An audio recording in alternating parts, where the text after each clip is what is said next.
Is polygamy declining? Have you ever wondered about the status of polygamy around the world?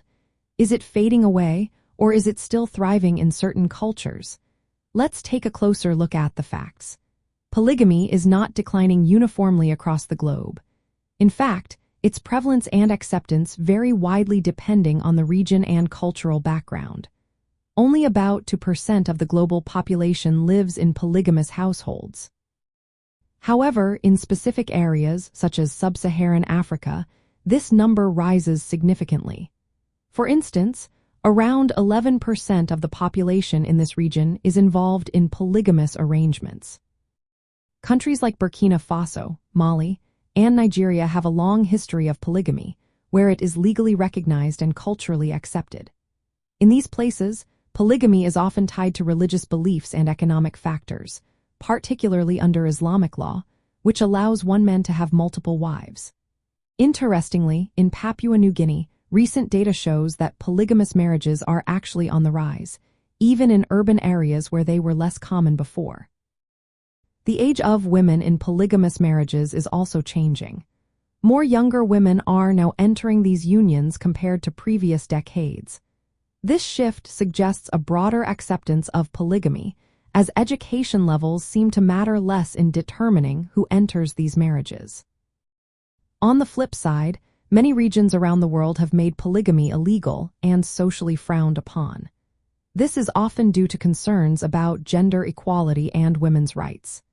International organizations, including the United Nations Human Rights Committee, advocate for the abolition of polygamy, stating that it can violate women's dignity. In Western countries, while polygamy remains illegal, public opinion is shifting. Surveys indicate that the number of Americans who find polygamy morally acceptable has increased from 7% to 20% over the last 2 decades. This change may reflect evolving views on marriage and family structures, especially as traditional marriage rates decline. From an ethical standpoint, polygamy raises many questions influenced by cultural relativism and pluralism. Descriptive relativism highlights that moral norms differ from one society to another.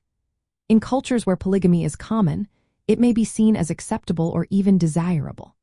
Conversely, in societies that prioritize monogamy and gender equality, polygamy is often viewed as problematic, as it can reinforce gender imbalances and limit women's freedom. When considering the ethics of polygamy, several practical aspects come into play. These include the effects on women's rights and social status, how legal systems balance customary practices with universal human rights, and the role of education in shaping attitudes toward polygamy. In summary, polygamy is not universally declining. It remains strong in certain regions and is gaining moral acceptance in others, even where it is illegal. The ethical evaluation of polygamy largely depends on cultural context and the balance between respecting cultural diversity and advocating for gender equality and individual dignity.